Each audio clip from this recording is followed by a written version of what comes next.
Baik, terima kasih atas kesempatannya telah mempercayai saya sebagai moderator ini dengan judul penerapan model pembelajaran kooperatif tipe NHT Number Head Together untuk meningkatkan partisipasi dan keaktifan peserta didik kelas 4 SDN 3 Banjaranyar.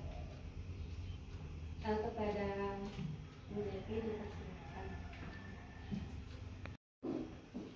Baik, terima kasih atas waktunya yang telah diberikan kepada saya. Pada kesempatan kali ini di Kombel Ceria kita hari ini, saya akan membagikan sedikit praktik baik yang telah diterapkan di kelas 4, yaitu mengenai penerapan model pembelajaran kooperatif tipe NHT, yaitu Number Head Together.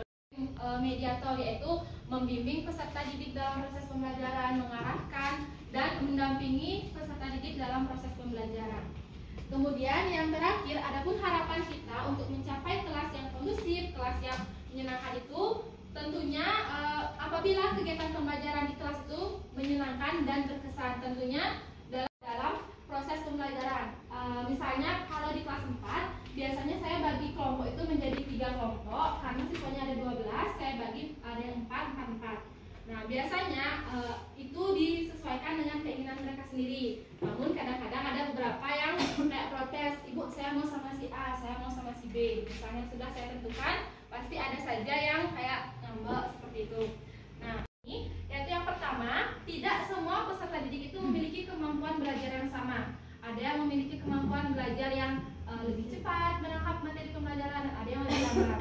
Kemudian yang kedua, apabila peserta didik itu kurang berminat terhadap materi atau pembelajaran. Nah, misalnya terutama pada pembelajaran bahasa Indonesia yang cenderung banyak melibatkan membaca, dominan dia dalam kegiatan diskusi.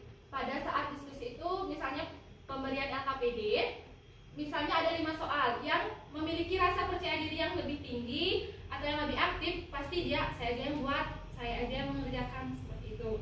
Kemudian yang kelima, terutama pada akhir-akhir pembelajaran, misalnya di jam setelah istirahat kedua atau setelah istirahat pertama, pasti peserta didik itu merasa tidak fokus. Menyediakan lingkungan belajar yang kondusif. Yang kedua, menggunakan model pembelajaran yang variatif. Nah, dalam hal ini untuk menyediakan lingkungan belajar yang kondusif, saya berusaha untuk membangun komunikasi, membangun hubungan yang menyenangkan, yang baik dengan peserta didik, membangun kayak intens dengan peserta didik. Bisa untuk bekerja sama dalam kelompok kecil sambil dia mengasah kemampuan berpikir kritisnya, membangun komunikasi serta membangun bonding dengan temannya atau membangun kolaborasi.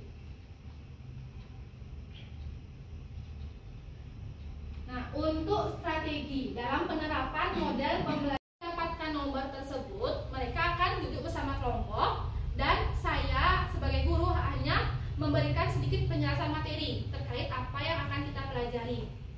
Nah, setelah itu nanti akan diberikan sebuah LKPD. Nah, di pengerjaan LKPD inilah mereka akan bekerja sama untuk memecahkan suatu masalah, namun dengan dalam proses pembelajaran itu melakukan pembentukan kelompok secara heterogen, di mana kalau di kelas 4 itu kan dominan perempuan. Nah, biasanya saya selipkan dia cowoknya itu 3 orang, saya pecah biar dia tidak jadi satu kelompok. Kemudian yang kedua, melibatkan peserta didik dalam proses pembelajaran. Nah, aktif.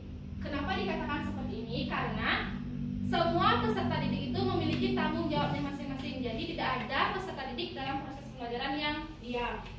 Kemudian yang kedua, peserta didik dituntut untuk memahami materi baik secara individu maupun kelompok. Hal ini dilakukan karena dalam nanti mengikuti kegiatan cukup efektif untuk meningkatkan keaktifan dan partisipasi peserta didik karena adanya beberapa faktor ini. Yang pertama, pengelompokan peserta didik itu dilakukan secara adil melalui pembagian nomor dari 1 sampai seterusnya. Karena apabila tidak dilakukan seperti itu, mereka hanya ingin satu kelompok dengan KPD.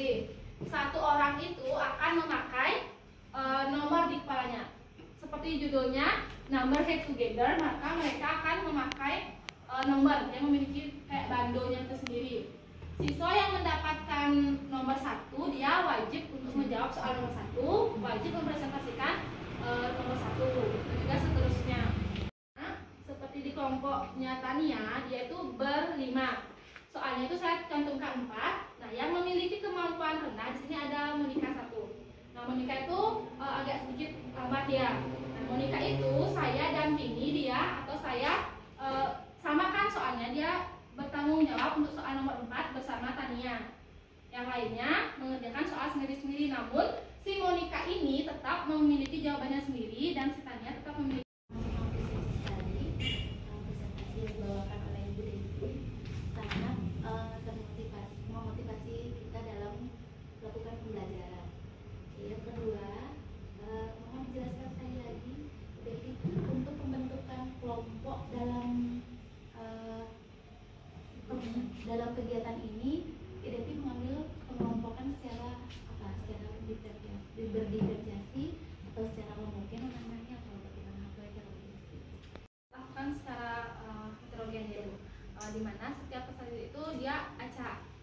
Jadi dalam satu kelompok itu tidak ada yang emang sih, karena di kelas 4 cuma cowoknya 3, jadi cowoknya itu dibagi dia. Nih, tapi kebetulan di kegiatan pembelajaran yang kedua, nih cowoknya barengan. Tapi kalau misalnya dapat dia nomor yang sama, saya ulang lagi pengundiannya. Gitu. Berarti level soalnya itu Untuk pekerjaan soalnya sama gitu. Tapi seperti yang dikatakan ini, kalau mereka 5 orang yang memiliki kemampuan rendah itu saya taruh di 5 orang itu. Itu mereka dapat dapat nomor misalnya 5. Kayak Monika dapat dia di 4, kayak sama di diulang dia sampai dia ketemu sama kelompok 5 orang. terima kasih. Terima kasih. Mungkin ada yang Ibu Bapak ketiga yang lain. Atau wawancara Untuk pengumpulan data mengenai keaktifan dan partisipasinya, saya menggunakan observasi. observasi. Kalau bisa disebutkan apakah ini berhasil meningkatkan keaktifan dan partisipasi? Selama ini beberapa Pakai tadi dibilang bandok ya, pakai kepala berlembar, mungkin menurut mereka sesuatu yang bagus atau yang keren.